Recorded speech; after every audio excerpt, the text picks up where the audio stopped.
பாடினார்கள்.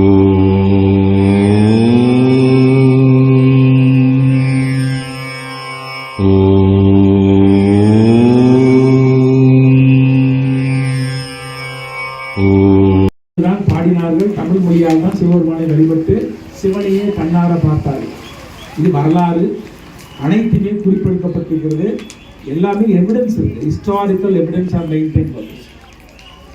ஆனால் தமிழர்கள் ஏதோ மறந்து விட்டார்கள்.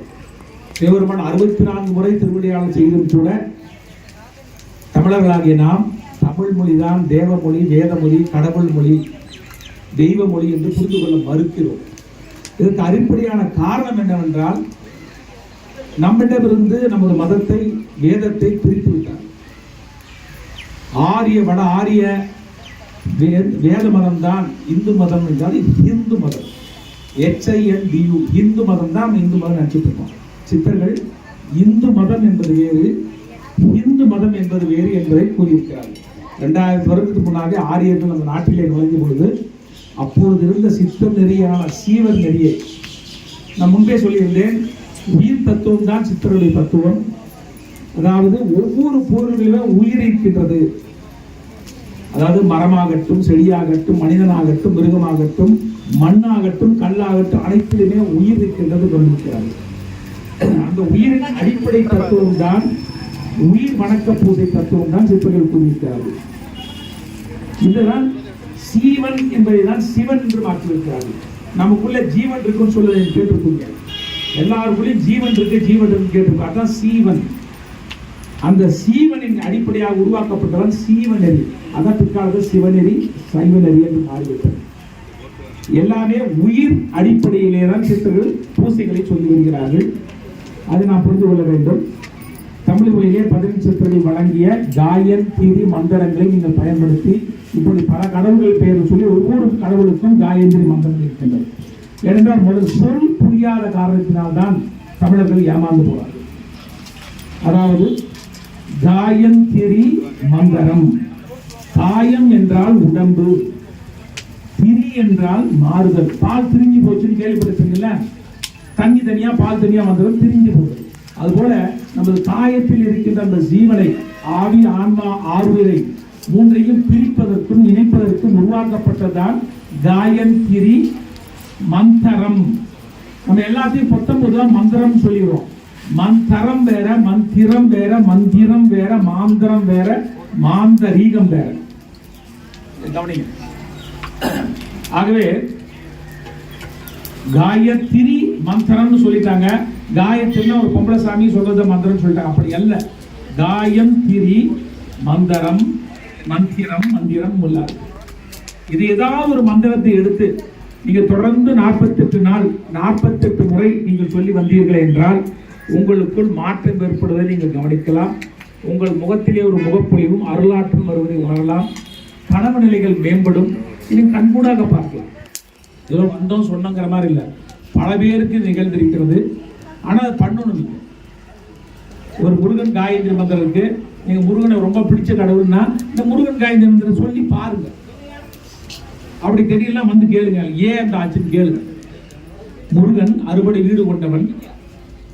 அந்த அறுபடை வீடு கொண்ட முருகன் வந்து அருவமாகவும் உருவமாகவும் அருவுருவமாகவும் இருக்கின்றான். அழைத்தால் வருவான் முருகன். இந்த மந்திரங்களை சொல்லி பாருங்க. புரியாத பாஷையில் இருக்க மந்திரத்துக்கு மேல் நீங்க சொல்ல வேண்டாம். ஆகவே நம்ம அன்றாட பூசையிலே உங்க வீட்டில் பண்ற பூசையில் இந்த காயத்ரி மந்திரங்களை பயன்படுத்துங்க. அனைத்து மந்திரங்களையும் புத்தகங்களாக அச்சடித்து கொடுத்திருக்கிறோம்.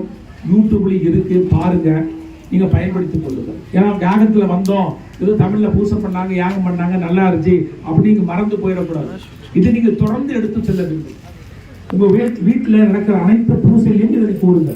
அது மட்டும் இல்லாமல் ஏன் தமிழர்கள் வந்து சமஸ்கிருத மொழி பின்னால போனாங்கன்னா, அன்றாட வாழ்வியல் பூசைகளிலும் சடங்குகளிலும் சமஸ்கிருத மொழி பயன்படுத்த ஆரம்பிச்சிருந்தார். தமிழ் மொழியில பிறப்பிலிருந்து இறப்பு வரைக்கும் அனைத்து மந்திரங்களும் இருக்கிறது. அது புத்தகமாக அச்சடித்து கொடுத்திருக்கிறோம். இந்த புத்தகத்தில் அனைத்து மந்திரங்களும் இருக்கிறது. யார் மட்டும் பயன்படுத்தலாம். சமஸ்கிருதத்தில் பெண்கள் மந்திரத்தை பயன்படுத்தக்கூடாது என்று சொல்வார்கள். நாங்கள் சித்தர்கள் அறியார்களாக இருக்க நாங்கள் சித்தருடைய இலக்கியங்களை பெண்தான் தெய்வம் என்று சொல்கிறார்கள். பெண்ணே பூசிக்க தகுந்தவள், மாதம் ஒரு முறை மலரும் மலர்தான் பெண் என்று சொல்கிறார்கள், அவளே பூசைக்கு உகந்தவள் என்று சொல்கிறார்கள். அதனால்தான் பெண்களை தெய்வமாக மதிக்க வேண்டும் என்ற நெறிதான் சித்தர் நெறி. ஒரு பெண்ணை தாரத்தை தானின்ற மகளை மூவரையுமே முச்சக்திகளாக கொண்டு வணங்கலாம் என்று சித்தர்கள் சொல்லியிருக்கிறார்கள். அதனால்தான் பெண்ணை போற்றும் சமுதாயம் தான் மேம்பட்ட சமுதாயம் இருக்கும் என்று சித்தர்கள் கூறி பெண்ணை அருட்சக்தியாக கூறி, ஏன்னா ஒரு ஆண் நல்லா 48 நாள் நீங்க நிறைய முழுக்காட்டு செய்து பூசைப்பட்ட பலனை பெண்ணானவள் சாதாரணமாக பெற முடியும். இந்த யாகத்தில் பெற அருட்சக்திகளை ஒரு பெண் பெற முடியும். பெண்கள் தான் குடும்ப தலைவர்கள், குடும்பத்தை காப்பவர்கள். பெண்கள் அருளாற்றலாக இருந்தால் அந்த குடும்பத்திற்கு பற்றிகள் தானா போகும். நான் சொல்றதை இன்னும் நீ கூர்மையாக பார்க்க வேண்டும் என்றால், வெள்ளிக்கிழமை கோயிலுக்கு போற பாரு, பெண்களை போயிட்டு வர பெண்களை பாரு, அவன் முகத்துல ஒரு நல்ல பொழிவு. வெள்ளிக்கிழமை மட்டும் அவங்க உடனே, ஏன்னா அவங்க அருளை ஈர்க்க பிறந்தவர்கள், அருட்சத்தில் ஈர்க்க பிறந்தவர்கள் பெண்கள். ஆண்கள் அப்படி இல்லை. அவன் இந்த ஒத்த ஆடையோட ஈர ஆடையோட ஈரத்தலையோட குடித்தால்தான் அவனுக்கு கொஞ்சம் சக்தி கிடைக்கும். அதனால நீ எல்லா சிவன் கோயில் பாருங்க, ஒரு ஈஸ்வரி இருப்பார். ஈஸ்வரி இல்லாம சிவனை உருவாக முடியாது. ஆகவே சக்தி இருந்தால்தான் சிவன் என்று சொல்வதை போல ஒரு குடும்பத்திலே பெண் இருந்தால்தான் அந்த குடும்பம் சிறக்கும். அந்த பெண்ணே தெய்வம் என்று கூறி பெண்ணுக்காக பல இதெல்லாம் கூறியிருக்கார்கள், சிறப்பான பூஜைகளை கூறியிருக்கார்கள். நீங்கள் இந்த பூஜையை செய்தால், இந்த மந்திரங்களை கூறினால் உங்களுக்குள்ள மாற்றங்கள் தெரியும். ஏன் ஒரு சில இன்னும் நீங்கள் அருளாற்றலாக இருந்தால் நீங்கள் கடவுளை கனவிலேயே காணலாம். அத்தனை சக்திகள் நீங்கள் பெறலாம். ஆகவே இந்த மந்திரத்தை பயன்படுத்திக் கொள்ளுங்கள். உங்கள் இல்லத்தில் நிகழ்கின்ற நிகழ்ச்சிகளிலும் கூட நீங்கள் தமிழ் மொழியாக நீங்களே பயன்படுத்தி நீங்களே பண்ணிங்கன்றோம். நாங்கள் தான் பண்ணணும்னு அவசியம் இல்லை. உங்களுக்கு சொல்லி கொடுக்குறோம், நீங்களே பண்ணீங்கன்னு சொல்றோம். அத்தனை பயிற்சிகளை தருகிறோம். அமாவாசை பூசையில் எப்படி உங்கள் முன்னோர்களை வழிபட வேண்டும் என்பதையும் நாங்கள் டாக்குமெண்டடா வீடியோவை எடுத்து கொடுத்துருவோம். நீங்களே பண்ணுங்க. ஏன்னா முன்னோர் வழிபடுதலும் மூத்தோரை மதித்தலும் தான் இந்து மதம். இந்த அடிப்படையில் தான் சொல்லியிருக்கோம். அடுத்ததாக அருள் வேட்டல் மந்திரம், இதை மூல மந்திரம் என்று சொல்கிறார்கள். எந்த பூசையாக இருந்தாலும் எந்த வழிபாடாக இருந்தாலும் இந்த மந்திரத்தை கூறி வழிபடும் போது அனைத்து ஆற்றலையும் நீங்கள் பெற முடியும் என்ற அடிப்படையில் இந்த மந்திரத்தை கொடுக்கிறார்கள். இதை நாம் கூட நீங்கள் அனைவரும் எனக்கு கூறுங்கள். நிறைய அர்த்தம் இருக்கு, சரிங்களா? இப்போ நம்ம குலதெய்வர்கிட்ட, குடும்ப ஆண்டவர்கள்ட்ட நம்ம கேட்கலாம், அப்பா எனக்கு கொஞ்சம் பண கஷ்டமா இருக்கு, எங்க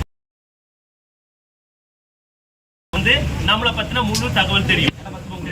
நம்மளோட யார் குலதெய்வமா இருப்பாங்க, யார் குடும்பாண்டவர்களா இருப்பாங்கன்னா, நம்ம குலத்துல ஒரு 7 தலைமுறைக்குள்ள முன்னாடி அந்த வரிசையில பிறந்திருப்பாங்க, இதே இடத்துல வாழ்ந்திருப்பாங்க. நம்மளோட பரம்பரை பத்தி தெரியும், சரிங்களா? அவன் நம்மள பேர புள்ள, நம்ம பேத்தி, இவங்களுக்கு என்ன வேணும் ஏது வேணும்னு அவங்களுக்கு தெரியும். நம்ம அதுக்குதான் பாத்தீங்கன்னா வருஷத்துக்கு ஒரு முறை குலதெய்வ கோயிலுக்கு போங்க. குடும்பாண்டவர் வீட்டில் நீங்கள் அந்த பொங்கலுக்கு மறுநாள் கும்பிடுவாங்க, பெட்டி வச்சு கும்பிடுவாங்க. அப்புறம் வீட்டில் சில அந்த மஞ்சள் ரவுண்டாக மஞ்சள் வச்சு கும்பிடுவாங்க. அப்புறம் அந்த அம்மியில் அந்த மஞ்சள் வச்சு தேய்ச்சி கும்பிடுவாங்க. ஒவ்வொரு வீட்லையும் ஒவ்வொரு பழக்கங்கள் இருக்குது. ஒரு சில இடத்துல ஒரு புடவையை வச்சு கும்பிடுவாங்க. வெறும் பரம்பரையாக சில பொருட்கள் வச்சுருப்பாங்க, அந்த பொருட்களை வச்சு கும்பிடுவாங்க. இவங்களுக்கெல்லாம் நம்ம பார்த்தீங்கன்னா நம்ம யார், நமக்கு இப்போ இந்த பிறவில என்ன வேணும் அப்படிங்கிறது தெரியும். அவங்க கிட்ட நம்ம எனக்கு இதை கொடுங்க அதை கொடுங்க நம்ம கேட்கலாம், சரிங்களா? இவங்க பீடாதிபதிகள். பீடாதிபதிகள் பாத்தீங்கன்னா அவங்களுக்கு ஒரு பெரிய விஷன் இருக்கு. இந்த உலகத்துல இருக்க அத்தனை மக்களுமே அருளாளர்களா மாத்தணும், கடவுளர்களா மாத்தணும் அப்படிங்கறது அவங்களோட விஷன்.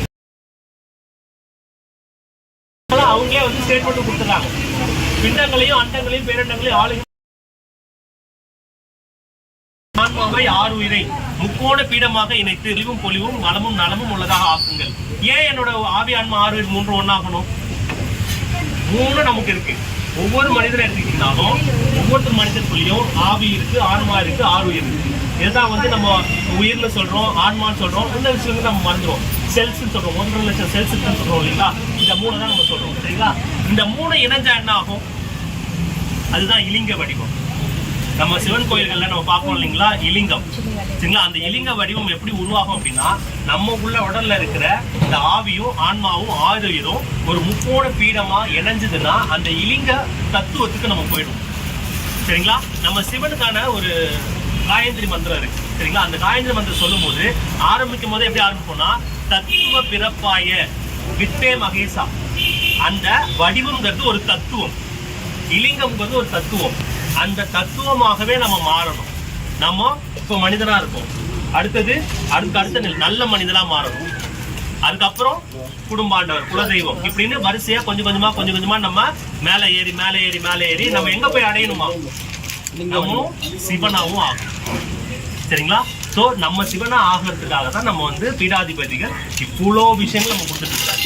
இன்னைக்கும் நீங்க ஆரம்பிச்சீங்கனாலும் உங்களை வழி நடத்தி கொண்டு போறதுக்கு அவங்க தயாரா இருக்கிறாங்க. சரிங்களா? நீங்க எல்லாருமே சிவனாகத்துக்கு தகுதியானவர்கள் தான். சரிங்களா? அதனால தான் நம்ம இந்த மாதிரி யாகத்தினால் உங்களால கலந்துக்கவே முடியும். சரிங்களா? எல்லாருமே நீங்க ஆரம்பிக்கலாம். ஒரு எளிமையான பூசை மொழிகள் தான். நீங்க இருக்கிற அந்த சித்தரடியான்கள் இங்க கோயம்புத்தூர்லயே நிறைய பேர் இருக்கிறாங்க. இல்லை இவங்களோட நம்பர் நீங்க வாங்கி வச்சுக்கோங்க. உங்களுக்கு தேவைப்படுற மந்திரங்களை அவங்க உங்களுக்கு வழங்குவாங்க. அது மட்டும் கிடையாது, நீங்க அதை எப்படி பயன்படுத்தணும் அப்படின்னு உங்களுக்கு அதாவது சந்தேகங்கள் இருந்துச்சுன்னா அந்த சந்தேகங்களையும் அவங்களே தீர்த்து வைப்பாங்க. சரிங்களா? அது எந்த லெவல்ல வேணாலும், சார் நான் நாளைக்கு இங்க வந்து நான் உட்காந்து ஒரு யாகம் பண்ணணும்னு நான் நினைக்கிறேன் நீங்க நினைச்சீங்கன்னா அதுக்கும் பயிற்சி கொடுக்குறாங்க. யாருக்கும் இல்லைங்கிறதுலாம் கிடையவே கிடையாது. சரிங்களா? ஸோ இதுதான் இப்போ நம்ம நாராச்சாரியர்கள் போட்டி சொல்லி அவங்கள வரவழைச்சு அவங்க கிட்ட இருந்து நம்ம கேட்டிருக்கிறது என்னன்னா, என்னையும் உங்களை மாதிரியே சிவனா மாத்துங்க, வெறும் சமமா இல்லாம என்னை சிவமாக்குங்கள் அப்படிங்கறது தான் நம்ம கேட்டுருக்கோம். அதை தெளிவா கேட்டுருக்கோம். சரிங்களா? அடுத்தது என்ன பண்றாருன்னு அவருக்கு தெரியாது. சம்டைம்ஸ் இந்த மாதிரி நிகழ்ச்சிகள் நடக்கும். அது அந்த மனோவியல் அந்த சார்ந்த செயல்கள் பண்ணுறவங்க அந்த பேஷண்ட்ஸை நீங்க பாத்தீங்க அப்படின்னா இந்த மாதிரியான லுனாட்டிக் அப்படிங்கிற ஒரு விஷயம் இருக்கும். ஏன் அப்படி சொல்றோம்னா, இந்த நிலவிலேருந்து வர அந்த ஆற்றல் காரணமாக தான் நம்ம உடம்புல அந்த மாற்றங்கள் ஏற்படுது. ஏன் அந்த நம்ம உடம்புல அந்த மாற்றம் ஏற்படுது அப்படின்னு பார்த்தீங்கன்னா, நம்ம உடலும் இந்த உலகமும் கிட்டத்தட்ட ஒரே மாதிரி தான் இருக்கும். பிண்டத்தில் இருக்கிறது அண்டத்தில் இருக்குது, அண்டத்தில் இருக்கிறது பிண்டத்தில் இருக்குது. இப்போ அண்டத்தில் வந்து பார்த்தீங்கன்னா 3 பக்கம் கடல், ஒரு பக்கம் நிலப்பரப்பு இருக்குது. அதே மாதிரி நம்ம உடம்பு எடுத்துக்கிட்டோம்னா 3 பங்கு நீர் இருக்கு, ஒரு பங்கு தான் உடல் இருக்கு. சரிங்களா? ஸோ இந்த நீர், அங்கே இருக்கிற நீர், அங்கே இருக்கிற ஆற்றல் அதில் எப்படி ரிஃப்ளெக்ட் ஆகுதோ, இப்போ எப்படி இந்த கடல் வந்து கொந்தளிக்குது. இப்போ நம்ம அமாவாசை பௌர்ணமி நாட்கள் நீங்கள் பீச்சுக்கு போனீங்கன்னு வச்சுக்கோங்களேன், கடலோட சீற்றம் கொஞ்சம் ஜாஸ்தியாக இருக்கும். ஏன்னா அதோட ஆற்றல் அங்கே விழுது, அதனால அந்த டிஃபரன்சியேஷன் வருது. அதே மாதிரி தான் நம்ம உடம்புலயும் அந்த நீர் ஆற்றல் இருக்கு. அந்த ஆற்றல்கள் நம்ம உள்ள வரும்போது அந்த மாற்றங்கள் ஏற்படுத்த முடியும். ஸோ இப்போ நான் இதுக்காக என்ன பண்றாங்கன்னா, சித்தர்கள் என்ன பண்றாங்கன்னா, இதெல்லாம் கால்குலேட் பண்ணி ஒரு சிஸ்டமேட்டிக் கொண்டு வராங்க. இப்போ நம்ம எல்லாருக்குமே வந்து பாத்தீங்கன்னா கோயிலுக்கு ஏன் போறோம்? ஜென்ரலா நம்ம ஏன் கோயிலுக்கு போறோம்னு கேட்டா, எனக்கு இருக்கிற கஷ்டம் தீரணும், எனக்கு இன்னும் செல்வங்கள் வரணும், ஒன்னே எனக்கு இருக்கிற பிரச்சனை போகணும், இல்லைன்னா எனக்கு என்னென்னலாம் வேணுமோ அது வேணும் அப்படின்னு நினைச்சு நம்ம போறோம். ஆனா நீங்க அந்த கோயிலில் போய் பாத்தீங்கன்னா முறைகள், சடங்குகள், சம்பிரதாயங்கள் இதெல்லாம் வந்து வித்தியாசமா இருக்கும். நான் வந்து எனக்கு நிறைய பணம் வேணும், இல்லை வந்து சந்தோஷம் வேணும், இல்லை நிம்மதி வேணும் நான் நினைச்சு போறேன். சரிங்களா? அந்த வேற சிஸ்டம்ஸ் இருக்கு. ஆனா நான் நினைச்சு போறது அங்க கிடைக்குது. என்ன எப்படி நடக்குது? ஸோ நம்ம உடலுக்குன்னு ஒரு சிஸ்டமேட்டிக் இருக்கு. அந்த சிஸ்டமேட்டிக் ஏற்ற மாதிரி தான் இந்த கோயில்கள் வந்து அமைக்கப்படுது. இப்போ நீங்க கோயிலுக்குள்ள போனீங்க அப்படின்னா அந்த கோபுரங்கள் இருக்கும், கொடிமரம் இருக்கும். சரிங்களா? இப்போ நம்ம உடல் எதை பற்றி ஆனது அப்படின்னா பஞ்சபூதங்களால் ஆனது. சரிங்களா? பஞ்சபூதங்களால் ஆனது. இந்த கோயில்கள்லயும் வந்து பார்த்தீங்கன்னா இந்த பஞ்சபூதங்கள்ல தான் கோயில்கள்லாம் பூசைகள் பண்ணுவோம். பூசை அப்படின்னா என்ன? நம்ம பூஜைன்னு சொல்லிட்டு இருக்கோம் எல்லா இடத்துலையும். அப்படின்னா என்ன அதுவும் தெரியாது, கேட்டீங்கன்னாலும் சொல்ல மாட்டாங்க. அது சாமிக்கு பண்றதுன்னு தமிழ்ல தான் அதுக்கான சரியான வார்த்தைகள் இருக்கு. பூசை. ஏன் பூசை? பூவை கொண்டு செய்வதால் பூசை, புகையை கொண்டு செய்வதால் பூசை. நீங்க ஏற்ற ஊதுபத்தி, சாம்பிராணி, கற்பூரம், புகை வருதுங்களா? புகை இருக்குங்களா? பூக்கள், நறுமணம், காத்துல கலக்குறதுங்களா? இந்த பஞ்சபூதங்கள்ல இந்த காற்றுக்கு மட்டும் ஒரு தனித்தன்மை உண்டு. சரிங்களா? இப்போ நீங்க ஒரு வீட்டுக்குள்ள நீங்க ஒரு பூசை பண்றீங்க, ஒரு ஊதுபத்தி நீங்க ஏற்றி வைக்கிறீங்க அப்படின்னா அந்த வீட்டின் மூளை முடுக்குக்கெல்லாம் போகக்கூடிய தன்மை அந்த காத்துக்கு மட்டும்தான் இருக்கு. அந்த காத்துல இந்த புகை கலக்கும்போது நம்ம என்ன பிரார்த்தனை வைக்கிறோமோ, நம்ம என்ன வேண்டுதல் வைக்கிறோமோ, அந்த வேண்டுதல் அந்த புகையின் வடிவாக நம்ம அந்த வீடு முழுக்க பரவும். சரிங்களா? நமக்கு தேவையான கடவுள்களையும் கொண்டு போய் சேர்க்க முடியும். இதனாலதான் புகையை கொண்டு செய்வது. இப்ப நீங்க என்ன பண்ணீங்கன்னாலும் மினிமம் ஒரு கற்பூரம் ஏற்றுவாங்க, ஒரு ஊதுபத்தி ஏற்றுவாங்க. அதை வச்சுதான் நீங்க விளக்கு ஏற்றுவீங்க. நீங்க விளக்குலயும் பாத்தீங்கன்னா அந்த புகை இருக்கும், ஊதுபத்தியில அந்த புகை இருக்கும், கற்பூரம் ஏற்றமா அந்த புகை இருக்கும். சரி, இப்ப நீங்க கோயிலுக்கு போறீங்க, பூசை பண்றதுக்கு போறீங்க. நான் வந்து புகை என்னென்ன வாங்கிட்டு போறோம்? தேங்காய் பழம், ஊதுபத்தி, நம்ம படையல் பொருட்கள் ஏதாவது வாங்கிட்டு போறோம். சரிங்களா? நீங்க உள்ள போறீங்க, நம்ம உடல் என்ன ஆனது? பஞ்சபூதத்தால் ஆனது. சரிங்களா? நம்ம உள்ள போறோம், மணி அடிக்கிறாங்க, ஒலி, கற்பூரம் காட்டுறாங்க, கண்பா ஒலி. சரிங்களா? ஊதுபத்தி அந்த நறுமணங்கள்ல ஏத்துறாங்க, வாசனை. அங்க இருக்கிற காற்று நம்ம மேல படுது, அந்த என்விரான்மெண்ட். அங்க இருக்கிற படையல்கள், இந்த படையல்களை நம்ம உண்றோம். சரிங்களா? இப்ப இந்த கோயில் எப்படி இருக்கும்னா, அந்த கொடிமரத்துல இருந்தும் அந்த கலசத்துல இருந்து மேல இருக்கிற கலசத்துல இருந்து என்ன பண்ணணும், அண்ட பேரண்டங்கள்ல இருந்து ஆற்றல்களை வாங்கி இந்த பஞ்சபூதங்களா கன்வெர்ட் பண்ணி கொடுக்குற சிஸ்டம் தான் அந்த கோயில். அப்படி கன்வெர்ட் பண்ணி கொடுக்கும்போது இந்த பஞ்சபூதங்களால இருந்த இந்த உடல் ஏதோ ஒரு வகையில ஏதோ ஒரு பஞ்சபூதத்தின் குறைபாடுனாலதான் நமக்கு அந்த பிரச்சனையா வந்திருக்கும். நமக்கு கோபம் அதிகமா வரும். ஏன்? நெருப்பு தன்மை ஜாஸ்தியா இருக்குன்னு அர்த்தம். சரிங்களா? அடிக்கடி நமக்கு வந்து இந்த கிட்னி பிரச்சனைகள் வரும். தண்ணியோட பற்றாக்குறை கம்மியா இருக்கும். இப்ப நீங்க போன தமிழ்நாட்டுல நீங்க பாத்தீங்கன்னா இந்த பஞ்சபூத கோயில்கள் நிறைய இருக்கு. இப்ப இந்த சிதம்பரத்துல இருக்கிற என்ன கோயில் தெரியுங்களா? வாயு கோயில் சொல்லுவாங்க, ஆகாய கோயில் சொல்லுவாங்க. சரிங்களா? இப்ப நெருப்பு கோயில் எதுங்க? அப்படின்னு ஒவ்வொரு பஞ்சபூதத்துக்கும் அதோட தனித்தன்மை உள்ள கோயில்கள். இப்ப நம்ம திருவண்ணாமலை போற, இப்ப எனக்கு நெருப்பு பற்றுக்கு குறைபாடோ இல்ல வந்து அதீதமோ இருந்தது அப்படின்னா, நான் அந்த திருவண்ணாமலை கோயிலுக்கு போகும்போது என்னோட உடல்ல இருக்கிற அந்த பஞ்சபூதம் அந்த இடத்துல இருக்கிற அந்த பஞ்சபூதத்தோட இணைஞ்சி சமமாகிடும். அப்போ எனக்கு பிரச்சனைகள் குறையும். நான் பிரச்சனை இல்லப்பா, எனக்கு நல்லா இருக்கும்னு நான் போறேன், எனக்கு நெருப்பு ஆற்றல் இருந்துச்சு நல்லா இருக்கும் அப்படின்னா, திருவண்ணாமலை போறவங்களுக்கு அதுக்கப்புறம் போயிட்டு வந்தாங்க அப்படின்னா அதோட ஆற்றல் அதிகமா இருக்கும். உங்களுக்கு நீங்க நினைக்கிறதெல்லாம் நடக்கும், நீங்க போற இடம்லாம் சக்சஸ் ஆகும். கவனிச்சிருக்கீங்களா? ஒவ்வொருத்தருக்குமே ஏதோ ஒரு கோவில் பிடிச்சிருக்கும், இதை தொடர்ந்து போகிறதுக்கு நம்ம விருப்பப்படுவோம். அப்படின்னா என்ன அர்த்தம்? நம்ம உடம்புல ஏதோ ஒரு ஆற்றல் கம்மியா இருக்கு, அந்த ஆற்றலை அதிகமா எடுத்து கொடுக்கக்கூடிய ஒரு கோவில், ஒரு சிஸ்டம் அங்க இருக்கும். அந்த சிஸ்டத்தை போய் நம்ம பார்க்கும்போது நம்மளால அந்த ஆற்றலை பெற முடியுது. அந்த ஆற்றல் நமக்கு அதிகமா வர்றதுனால நம்மளால வெளி உலகத்துல ஈஸியா நமக்கு நினைச்சதெல்லாம் நம்மளால நிறைவேற்றிக்க முடியுது. சரிங்களா? இந்த மாதிரி விஷயங்களை நம்ம கொண்டு வரதுக்காக இந்த கோயில்கள், இந்த யாகங்கள், இந்த மாதிரி விண்ணில இருந்து ஆற்றல்கள் கொண்டு வர்றது, அப்புறம் சூரியன்ல இருந்து ஆற்றல் கொண்டு வருது, நிலவில இருந்து ஆற்றல்கள் கொண்டு வர்றது, எல்லாத்தையும் இதுல கொண்டு வந்து இந்த சிஸ்டம் அந்த கலசத்தை புத்துயிர்ப்பு பண்றது. வருஷத்துக்கு ஒரு தடவை நம்ம வந்து இந்த கலசத்தை புத்துயிர்ப்பு பண்றோம். அது மூலியமா இந்த உள்ள இருக்கிற கடவுளர்களை நம்ம அந்த சிலைகளுக்கு புத்துயிர்ப்பு பண்றோம். அப்போ ரெஃப்ரெஷ் ஆகுறாங்க. நமக்கு தேவைப்படுது இல்லைங்களா? வருஷத்துக்கு ஒரு ரூபாய் எங்கேயோ டூருக்கு போறோம், நம்ம ஜஸ்ட் ஒரு ஒரு வெக்கேஷன்ல போறோம், இந்த மாதிரிலாம் நம்ம பண்றோம் இல்லைங்களா? இல்லைன்னா நம்ம வாரத்தில் ஒரு நாள் பூரா நம்ம ஏதாவது ஒன்று சாப்பிட்டு போகிறோம், அப்புறம் ஒரு நாள் வந்து ஒரு ஸ்பெஷலாக சாப்பிடலாம், இல்லைன்னா ஒரு நாள் நம்ம ஹோட்டல் போய் சாப்பிடலாம், இல்லை நம்ம டெய்லி வீட்டில் தான் இருக்கிறோம், ஒரு நாள் நம்ம எங்கேயாவது ஒரு ஊட்டி போகலாம், கொடைக்கானல் போகலாம் அப்படின்னு நம்ம இருக்கிறோம் இல்லைங்களா? அங்கே போனோம்னா நம்ம ரெஃப்ரெஷ் ஆகிறோம் இல்லைங்களா? அது மாதிரி இந்த சிஸ்டம்ஸ்லாம் இந்த ஆற்றலை திரும்ப ரெஃப்ரெஷ் பண்றதுக்கு, மறுபடியும் ஆற்றல்களை கொண்டு வரதுக்காக தான் நம்ம வருடத்துக்கு ஒரு முறை இந்த மாதிரி யாகங்கள் நம்ம பண்ணி விண்ணில இருந்தும் சூரியன்ல இருந்தும் நிலவில இருந்தும் ஆற்றல்களை கொண்டு வந்து மறுபடியும் புதுப்பிப்பு பண்றோம். இப்ப நம்ம புதுப்பிப்பு பண்ணிட்டோம், அடுத்த வருஷம் வரைக்கும் இந்த ஆற்றல் அப்படியே இருக்கும். உங்களுக்கு எப்ப வேணும்னாலும் இங்க வந்து அந்த ரீசார்ஜ் பண்ணிக்கலாம். போனுக்கு எப்படி நம்ம ரீசார்ஜ் பண்றோம், நம்ம எப்போ டவுனா இருக்கும் ஃபீல் பண்றோமோ அப்போ நமக்கு எந்த கடவுளை பிடிக்கும் நமக்கே தெரியும். ஒரு சில கோயில், ஒரு சில கடவுளை ரொம்ப பிடிக்கும். அந்த கோயிலுக்கு அந்த கடவுளை போய் நீங்க பார்த்துட்டு வந்தீங்க அப்படின்னா உங்களுக்கு ஆட்டோமேட்டிக்கா நல்ல விஷயம் நடக்க ஆரம்பிச்சிடும். அது என்ன, உங்களுக்கு தேவையான ஆற்றல் அங்க இருக்கு, அந்த வகையில் இருக்கு. அங்க போயிருங்க, நீங்க ஆற்றல் எடுக்கிறீங்க, உங்க வாழ்க்கையை நீங்க வாழ்றீங்க. சரிங்களா? சோ இது மாதிரி இது எல்லாமே வந்து பாத்தீங்கன்னா சயின்ஸ் தான். இதுல எதுவும் மூட நம்பிக்கைகளும் கிடையாது. சித்தர் நெறியில மட்டும்தான் எல்லா செயல்களுக்கும் விளக்கம் உண்டு. சரிங்களா? சித்தர் நெறியில நீங்க எதற்கு வேணும்னாலும் நீங்க கேளுங்க, விளக்கம் இருக்கு. நம்ம அர்ச்சனை சொல்லி பண்ணிட்டு இருக்கோம் இல்லையா? கோயில் போனா அர்ச்சனை பண்றோம் இல்லையா? என்ன அர்த்தம் தெரியாது. அதுக்கு தமிழ் தான் வார்த்தை அருள் சினை. அருளை சினையாக்கக்கூடிய ப்ராசஸ், ஒரு சிஸ்டம். இப்ப நம்ம போகும்போது இந்த பஞ்சபூதம், நம்ம உடம்பு பஞ்சபூதங்களால் ஆனது. கோயில் பஞ்சபூதத்தோட சக்திகளை ஈர்த்து கொடுக்கக்கூடியது.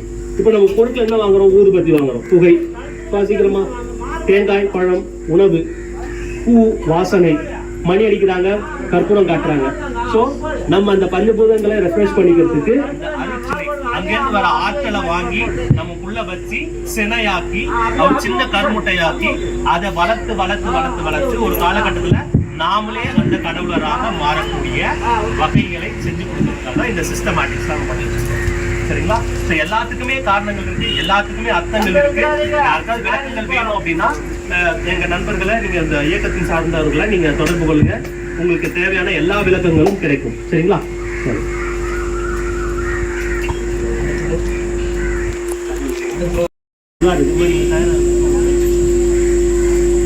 சிவபுராணத்துக்கு நிறைய வரலாறுகள் இருக்கு. சரிங்களா?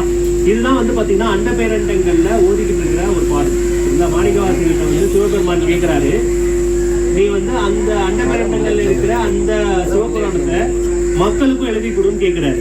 அப்போ அவர் வந்து பாத்தீங்கன்னா அவ்வளவு பெரிய பொறுப்பை என்கிட்ட கொடுக்குறீங்களே அப்படின்னு சொல்லி அவர் கொஞ்சம் பயப்படுறாரு. அவர் உடனே என்ன பண்றாருன்னா, ஐயா நான் நீங்க சொல்றதை நான் தடுக்கல, மறுக்கல, ஆனா எனக்கு ஒரு சின்ன ஒரு வேண்டுகோள் இருக்கு. இந்த வேண்டுகோள் நீங்க கொஞ்சம் சொல்லணும், செய்யணும் அப்படின்னு கேட்கிறாரு.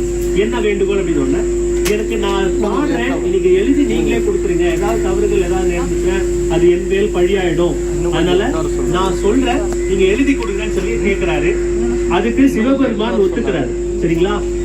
சிவபெருமானே முன்னாடி உட்கார்ந்து மாணிக்கவாசகர் பாட பாட பாட எழுதி ஓலைச்சுவடியில் எழுதி திருச்சிற்றம்பலம் உடையான் அப்படின்னு சொல்லிட்டு கையெழுத்து போட்டுக்கிறார். திருச்சிற்றம்பலம் உடையான் அவர் கையெழுத்து போட்டது பிரதி இன்னமும் இருக்கு. சரிங்களா? இன்னமும் இருக்கு. நம்ம எல்லாராலையும் அது பார்க்க முடியாது. அது ஒரு சிலரால ரொம்ப பாதுகாப்பா வச்சிருக்கிறாங்க. ஆக்சுவலா எல்லாரையும் காட்டலாம், தப்பு கிடையாது. நமக்கு இப்போதைக்கு பார்க்கறதுக்கான வாய்ப்பு இல்லை, ஆனா இருக்கு. ரைட்டுங்களா? இப்ப என்ன சொல்றாங்க, கலியுகத்துல கடவுள்லாம் நீங்க பார்க்க முடியாது, அவர் எங்கேயோ இருப்பாரு, அவரு கடைக்கன் பார்வைப்பட்டா வேணா உங்களுக்கு நல்லது நடக்கலாம். அப்ப போய் நீ போய் அவர்கிட்ட போய் கெஞ்சு மன்றாடு, அவருக்கு பூசை பண்ணு, அவருக்கு போய் நீ நல்லது செய்யி, அவருக்கு வந்து சேவை செய்யி, அப்படிலாம் பண்ணா ஒருவேளை அவர் வந்து மனம் இறகலாம், மனம் இலகி அவர் வந்து உனக்கு ஏதாவது செய்யலாம் அப்படின்னு தான் பெரும்பாலும் இப்ப எல்லாம் சொல்லிக்கிட்டு இருக்கிறாங்க. கரெக்டுங்களா? ஆனா சித்தர் நெறிகள் அப்படி கிடையாது. சரிங்களா? சித்தர் நெறி மட்டும் நீங்க யார எந்த கடவுளரை நீங்க கும்பிடுறீங்களோ அந்த கடவுள் நேரடியா வருவார். சரிங்களா? உங்களுக்கு தேவையானதை செய்வாங்க. இதை நீங்களே பார்க்கலாம். இப்போ எங்க சித்தரடியார்கள் நிறைய பேர் வந்து பாத்தீங்கன்னா இந்த கடவுளர்கள் வருகை, அவங்க என்ன சொல்றாங்க, என்ன கேட்கறாங்க, எப்படி பூசைகள் செய்ய சொல்றாங்க அப்படிங்கிறது இவங்களால புரிஞ்சுக்க முடியும், தெரியும். நம்ம சாதாரண மக்களால அது புரிஞ்சுக்க முடியல. ஏன் தெரியுங்களா?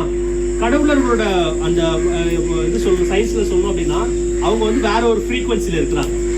உங்களுக்கு புரியுற மாதிரி சொல்லணும் அப்படின்னா, இப்போ நீங்க நல்லா ஆழ்ந்து தூங்கிட்டு இருக்கீங்க, ஒரு மயில் இறகோ இல்லைன்னா வந்து ஒரு தாமரை இலையோ எடுத்து உங்க மேல வருடுனா உங்களுக்கு அது தெரியுமா? தெரியாது. ஏன்னா நம்ம ஆழ்ந்த தூக்கத்துல இருக்கோம். ஆனா நம்ம முழிப்பு நிலையில இருக்கும் போது தரணும் கூட தெரியாது. அது அவ்வளவு மெல்லிதா இருக்கும், அவ்வளவு மெல்லிய தன்மை உடையதா இருக்கும். இப்படிதான் இருக்கும் அந்த கடவுளரோட வருகையும் அவர்களோட சொல்ற விஷயங்களும் நமக்கு விலகியல்னால பண்ணிக்கிட்டு இருக்கிறதுனால நம்மளால அதை உணர முடியல.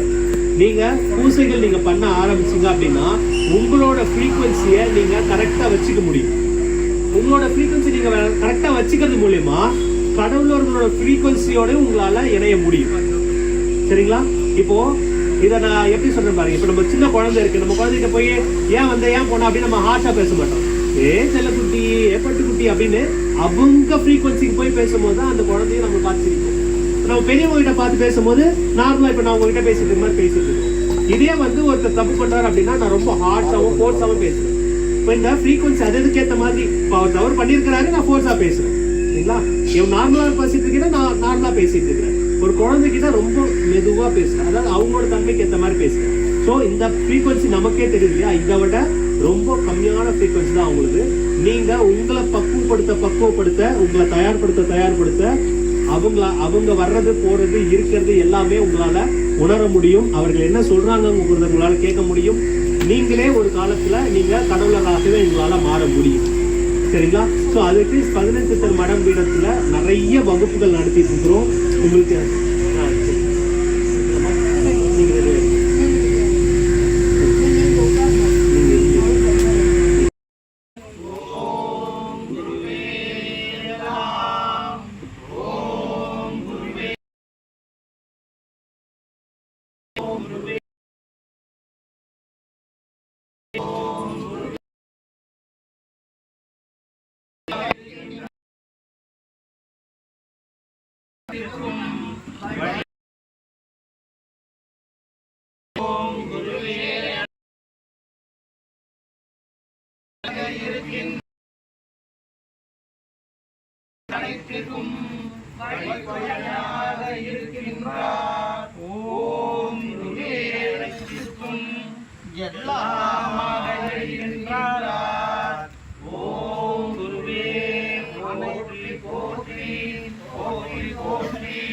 சரணம்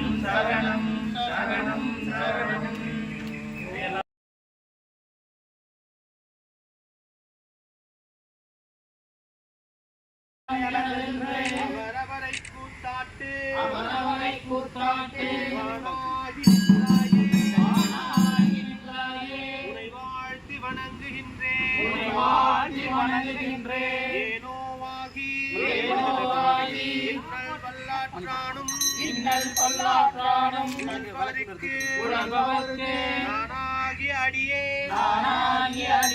நலம் வேண்டுகின்றேன் தானாகவே தகழ் தரு கொடுமை மிகு உயரமெல்லாம் வீணாகி விலகி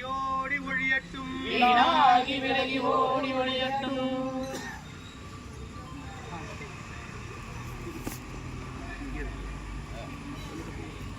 கற்பூரம் பாக்கு வெற்றிலை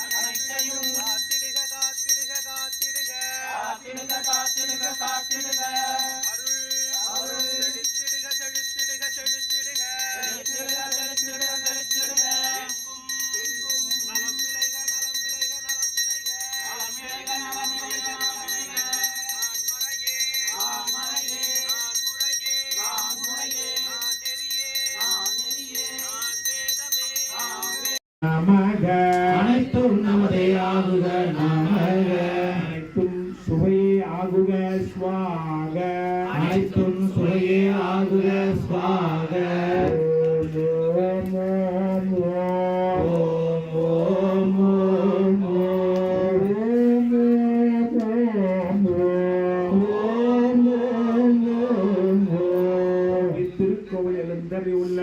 திருக்கோயிலில் எழுந்தருளுள்ள கருப்பராயிருக்கும் கன்னிமார் தெய்வங்களுக்கும் பரிவார தெய்வங்களுக்கும் அருட்சக்தி பெற்று அவர்களுடைய அருள் நிலை தாதாச்சு சதாசுத்து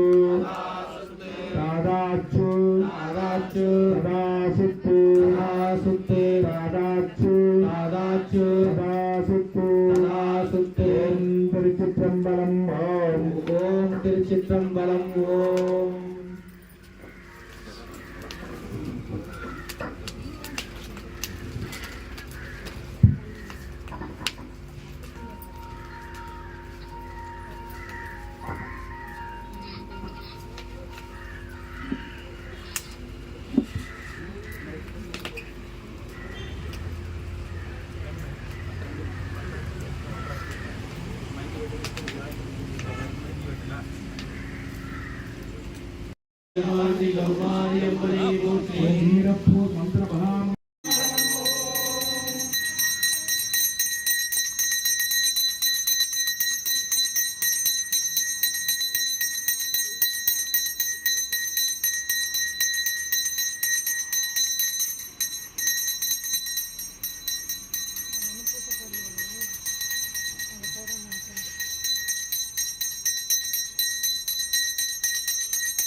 எல்லாருக்கும் வணக்கம். நாங்கள் 15 சித்தர் மடம் பீடத்தின் கீழே எங்கும் இந்து வேத மறுமலர்ச்சி இயக்கத்தின் சார்பாக நாங்கள் போன வருஷம் இந்த கோயிலுக்கு குடமுழுக்கு மடம் பண்ணி வச்சிருந்தோம். அதோட ஒரு வருட நிறைவாக இந்த விழாவையும் நம்மளும் ஆரம்பிக்கிறோம். இந்த விழாவோட முதல் கட்டமாக நம்ம வந்து இந்த கால்கோல் விழா அப்படின்னு நம்ம ஆரம்பிச்சோம். அதாவது எந்த ஒரு விஷயம் ஆரம்பிக்கிறதுக்கு முன்னாடி இந்த பூமிக்கு நம்ம ஒரு பூஜை பண்ணணும், அந்த சுற்றி இருக்கிற சாமிகளுக்கு நம்ம ஒரு பூஜை பண்ணணும், அவங்க எல்லாரையும் நம்மளை வந்து காப்பாற்றுங்கன்னு கேட்கணும். ஒரு வழிமுறையாக இருக்குது. நம்ம ஒரு விஷயம் வீட்டில் பண்ணுறோன்னா நம்ம பெரியவங்ககிட்ட சொல்கிறோம் இல்லைங்களா, அந்த மாதிரி நம்ம எல்லா பெரியவங்ககிட்டையும் நம்ம கடவுளர் எல்லாத்தையும் கூப்பிட்டு இந்த மாதிரி இந்த விழாவை நம்ம ஆரம்பிக்கிறோம் அப்படின்னு சொல்லிட்டு அவங்ககிட்ட உத்தரவு வாங்கி இந்த கால்கோல் விழாவும் நம்ம வைக்கிறோம். அடுத்தது கொடியேற்றம். ஏன் கொடியேற்றம் வைக்கிறோம் அப்படின்னா இந்த கொடி வந்து பார்த்தீங்கன்னா நம்ம விண்ணுலகத்துக்கும் மண்ணுலகத்துக்கும் ஒரு ஆண்டனா மாதிரி செயல்படும். சரிங்களா? நமக்கு தேவையான அருளாற்றல்கள் எல்லாம் இழுத்து கொண்டு வந்து நம்ம கிட்ட கொடுக்கும். அதே மாதிரி நமக்கு அல்லவைகளையும் தள்ளி வைக்கும். சரிங்களா? நமக்கு தேவையில்லாதவைகளையும் நம்ம தள்ளி வைக்கணும், நமக்கு வேண்டியதும் கொண்டு வரணும். அதுதான் இந்த கொடியேற்றம். சரிங்களா? எல்லா கோயில்களையும் இந்த கொடி நீங்க பார்த்துப்பீங்க, கொடிமரம் பார்த்துப்பீங்க. அது கொடியேற்றம் தான் ஃபர்ஸ்ட் பண்ணுவாங்க. என்ன காரணம்னா நம்ம பண்ற பூசையில நிறைய அருளாற்றல் கீழே இறங்கி வரணும், நம்ம மக்களுக்கு எல்லாம் அது பயன்படணும் அப்படிங்கிறதுக்காக. சரிங்களா? இன்னும் விளக்கங்கள் நம்ம யாகம் பண்ணும்போது நம்ம பார்க்கலாம். பாழ்னு சொல்லுவாங்க. அது மாதிரி எந்த விஷயம் செஞ்சாலும் சரி, நம்ம ஒரு குருவை நம்ம யார்கிட்ட கத்துக்கிறோமோ, இல்லை எந்த சாமி வேணாலும் நம்ம குருவா வச்சுக்கலாம். இல்லை நமக்கு யாராவது பெரியவங்க தெரியும்னா அவங்க குருவா வச்சுக்கலாம். யார் வேணா நீங்க குருவா வச்சுக்கிட்டு அவங்கள வேண்டி நீங்க ஆரம்பிச்சீங்கன்னா ரொம்ப ரொம்ப நல்லது. சரிங்களா? ஸோ இங்கே எல்லாருக்கும் வந்து 12-15 தற்பீடு அதிபதி அரசியல் தருவராக தான் நம்ம குருவா இருக்காங்க. ஸோ அவர் வேண்டி நாங்கள் என்ன பண்றோம் அப்படின்னா, முதல்ல நாங்கள் இந்த பூணூல் நம்ம போட்டுக்கிறோம். சரிங்களா? பூணூல் இங்கே எல்லாருமே போடலாம். பூணூல் அப்படிங்கிறது ஒரு சமுதாயத்துக்கான தனிப்பட்டது கிடையாது. யார் வேணும்னாலும் யார் விருப்பப்பட்டாலும் போடலாம். சரிங்களா? சரி, இதுக்குன்னு ஒரு முறைகள் இருக்கு. நீங்க எங்க கேட்டீங்கன்னா நாங்க சொல்லி தரவும் தயாரா இருக்கும். யாருக்காவது வேணும் அப்படின்னா நீங்க எங்க தகவல் சொன்னீங்கன்னா உங்களுக்கு தயார் பண்ணி கொடுப்பாங்க. சரிங்களா? ரைட். இப்போ முன்னாடி யாராவது 2-3 பேர் வந்து உட்காருங்க. இந்த இதெல்லாம் போடணும், ஆகுதி பொருட்கள்லாம் போடணும். நீங்க யார் முக்கியமான இருக்குமோ நீங்க வந்து முன்னாடி உட்கார சொல்லுங்க. நீங்க வந்துருங்க. சரிங்களா?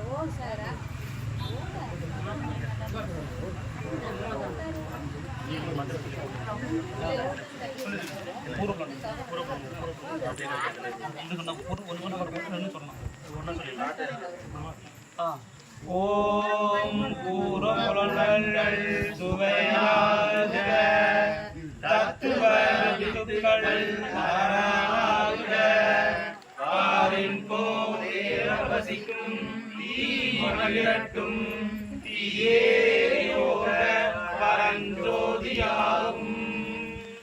ஓம் சக்தியே காத்தாயி அயனாய வித்தின் மலையே வாழையே கண்ணியே குமரையே நங்கையே தீய மலர்ந்து தீயே உன்னோடு தூக்கிடு பிரச்சனையாகும் தாயே எங்களோடு உயிரின பயிரின காப்பு வழங்கிடு.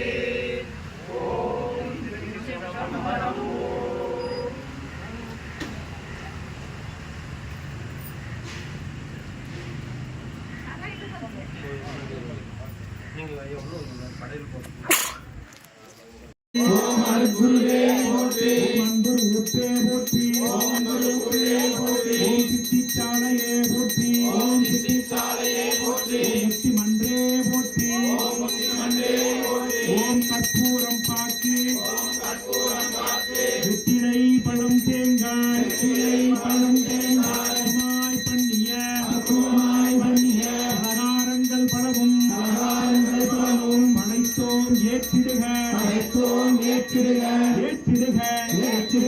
ஏற்றிடுக, ஏற்றிடுக, எங்கள் அனைவரையும் ஆற்றிடுக, ஆற்றிடுக, ஆற்றிடுக, ஆற்றிடுக, ஆற்றிடுக, ஆற்றிடுக, அருள்நம் இணைந்திடுக, இணைந்திடுக, இணைந்திடுக, இணைந்திடுக, எங்கும் எங்கும் நலம் விளைக, நலம் விளைக, நலம் விளைக, நலம் விளைக, நலம் விளைக, நலம் விளைக, மறைய நான் முறையே நெறியே நான் வேதமே வாழ்க வாழ்க வாழ்க வாழ்க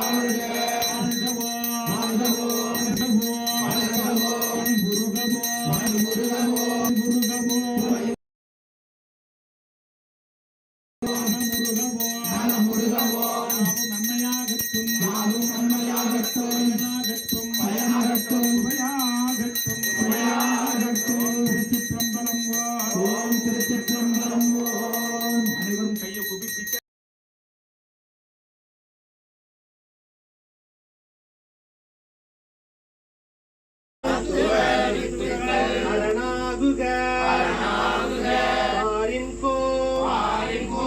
தேவர் வசிக்கும் தீமகிழட்டும், தீயே யோக பரஞ்சோதியாகும். இந்த மந்திரம் வந்து எந்த ஆண் கடவுளர் வேணாலும் நீங்க நினைச்சு இந்த மந்திரம் சொன்னீங்கன்னா இது அவருக்கான காயத்ரி மந்திரமாவே மாறிடும். ஒவ்வொரு கடவுளுக்கும் தனித்தனியா காயத்ரி மந்திரம் இருக்கு. இப்ப பாத்தீங்கன்னா ஒரு நம்ம சித்திரடியான் பாடினார் பாத்தீங்களா, அது வந்து கருப்பருக்கான காயத்ரி மந்திரம். என்னப்பா காயத்ரி மந்திரம் சொல்றீங்களே அப்படின்னா என்ன? எத்தனை பேருக்கு தெரியும் காயத்ரி? நாங்க நிறைய பேர் தெரியும். அதாவது வீட்டுல நம்ம பயன்படுத்திருக்கோமா காயத்ரிகள்? நீங்க வெளியில கேட்டீங்கன்னா காயத்ரின்னு சொல்லுவாங்க. கேட்டீங்கன்னா அது ஒரு கடவுள்னு சொல்லுவாங்க, அது ஒரு சாமி இருக்குன்னு சொல்லுவாங்க. காயத்ரி அப்படின்வாங்க. ஆக்சுவலா அதுக்கு என்ன அர்த்தம் கேட்டீங்கன்னா யாருக்கும் தெரியாது. காயம் திரி தமிழ்ல தான் இருக்கு. காயம் திரி, காயம்னா உடல், திரிதல்னா பக்குவப்படுத்துறது. இப்ப பால் இருக்கு, நீங்க கொஞ்சம் மோர் ஊற்றிச்சீங்கன்னா அது பக்குவம் அடைஞ்சு தயிராம ஆயிடும். அதுக்கு இது அடிச்சீங்கன்னா மோரா மாறும், பக்குவப்படுத்துதல். அதை நீங்க எடுத்தீங்கன்னா வெண்ணையாவும் நெய்யாவும் மாறிடும். பால் ஒரு நாள்ல கெட்டு போயிடும், தயிர் ஒரு 2-3 நாள் இருக்கும். நீங்க வெண்ணையாவோ இல்ல வந்து நெய்யாவோ நீங்க உருக்குனீங்கன்னா அது காலத்துக்கும் இருக்கும். நெய் உருக்கிட்டீங்க அப்படின்னா பாலா இருந்த அந்த நெய்யா நீங்க உருக்கிட்டீங்க அப்படின்னா காலத்துக்கும் அது கெட்டு போகாது. கெட்டு போகாத ஒரு பொருளா மாத்திடும். அதுக்கு பேர் தான் திரிதல்.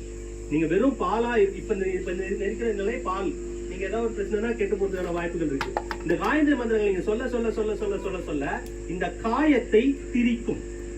திரித்து முதல்ல பாலா இருக்கிறது தயிரா இருக்கிறது, மோரா இருக்கிறது, நெய்யா நெய்க்கு வந்துச்சுன்னா ஒரு கட்டத்துல நெய் வந்துருச்சு அப்படின்னா அது காலத்திற்கும் மனம் நிறைந்ததாகவும் சுவை நிறைந்ததாகவும் பலருக்கு பயனுள்ளதாகவும் மாறிடும். அதே மாதிரி உங்க 73,125ஆம் ஆண்டு வைகாசி மாதம் 22ஆம் நாளில் இந்து மத கிழமை செவ்வாய்க்கிழமை நாளிலே கோவை பாரதியார் பல்கலைக்கழகத்தில் எழுந்தள்ளியுள்ள கருப்பராய உடன்மார் கன்னிமார் தெய்வங்கள் திருக்கோயில் திருமுழுக்கு நடந்து நிறைவுற்று முதல் ஆண்டு விழாவில் முதல் யாக பூசையில் 12வது 11 சித்தர் பீடாதிபதி குருதேவர்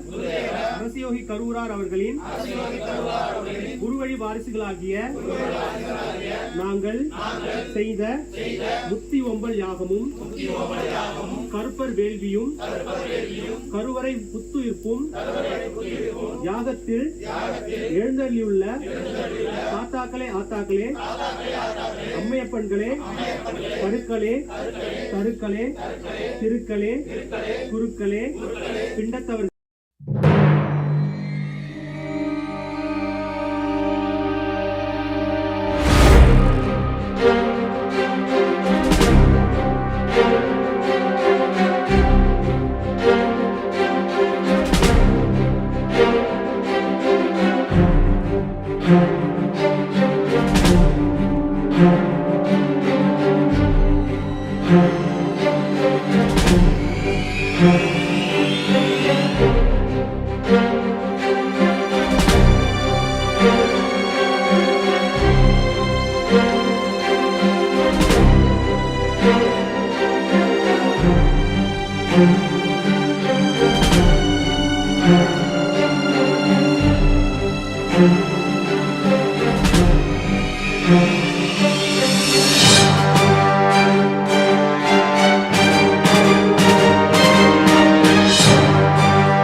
Thank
you.